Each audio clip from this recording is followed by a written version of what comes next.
as I possibly can with the signal of the home internet and giving it a go using my phone. So I'm going to be trying to project my voice and make it a little bit louder.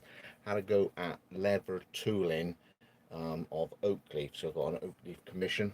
So you might have noticed on Instagram, that was my first attempt on a piece of leather that I was going to sacrifice. So I've had a few plays, and I got myself up to doing that sort of standard, but it was only because I was literally creating my own tools. So what I've been using was I was improving these tools no end by going on the grinder on a finishing belt like a Scotch Brite. So creating a far better surface and then buffing them up on a buffer's wheel. But it's too crude, too rough in terms of broad. It's just too big, the head. So I was using these tools to create other tools. Okay, the actual tools are called lifters and extra steep bevelers.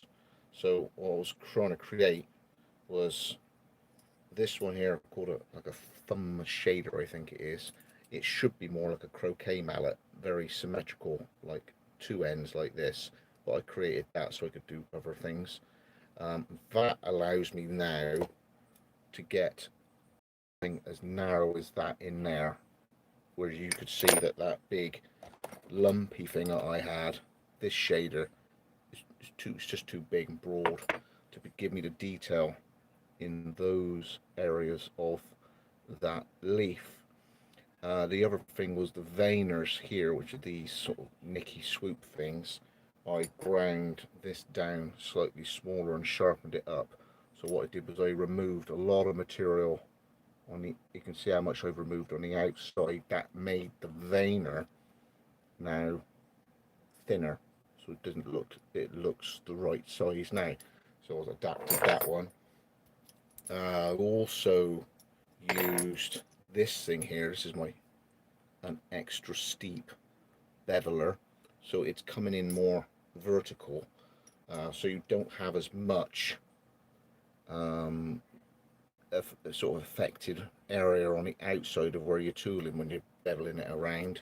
And then I created this one, which is a sort of subtle, can we call it a petal lifter, and then what that does, it allows you to pull the lever back in to create the height on the very edges of the leaf there. You see it's got like a 3D effect. And then what I was doing was using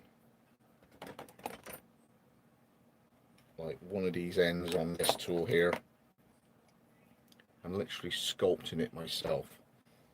But I think I've been, say, best part of a week trying to learn this new natural looking way of tooling the leather. Up until now my tool has been very binary, so I have my background and then the lifted Spartan helmets, as it were, or the dragons. But this will now give me a few more skill tools in order to create something that looks a little bit more natural. For, I see, this is oak leaves. I'm not really into the full on Sheridan. I haven't sort of tackled that yet, but for oak leaves and trees and that sort of thing, it should allow me to lift my game and get some more striking sheaves. And yeah, well happy with it as a moment, but I had to literally create the tools. The tools themselves by Barry King are like, you buy 3 tools and like £60. No, so I ground down, just basically ground down a big pear shader and started creating tools like this. So hopefully that's a little update for everybody. Huge thanks to subscribers and especially all my Patreons, because your support helps me spend more time. I've literally said this week I'm going to have a go at this. You'll notice that when I get each batch I try and just gradually, incrementally crank everything up and improve it as I'm going, just so my stuff's got more pow, as it were. So thanks for joining me again, Scott, Wessex Blades. I shall put this up as a video if I can technically minded person do it. Thanks for joining me, those who are here. I can't see any comments if you're leaving them there. I'm just literally running the camera. But yeah, thanks for joining me, and hope to see this and another one as soon as the antiquing resist and stain arrives, because then you're supposed to smear that all on afterwards, and then you get, because you've tooled it down and you've compressed the sort of fleshed top of the leather, the stain gets taken in different amounts, and so you actually it pops the relief out. So I'm really, to be honest, I'm quite pleased with it, seeing as it's only monkey see monkey do, and I'm learning all this. Created tools myself. Yeah, well happy. Thanks for me, Scott. Thank you, Derek. Yeah, it's beautiful. Well, I'm trying. I'm having a go. It seems to create the look of a leaf. That's the main thing, and get it, the rises and falls. Lifting the edges up is the clever stuff. The actual Petal Lifter, which was one of the tools I got here. So let's have a look. There he is. He's not brilliant, but you can see that gets under the edges of the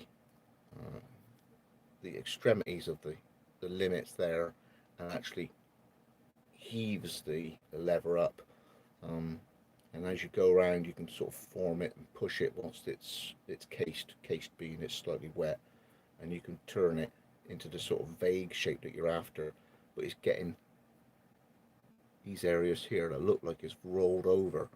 That took a while, but I'm well happy with it. So yeah, thanks for joining me again. I'll see you on another progress video when I've got the antiquing, which will be another thing to learn. So that's why I've got them, to get that technique weighed over. Thank you. It's got Wessex Blades 8.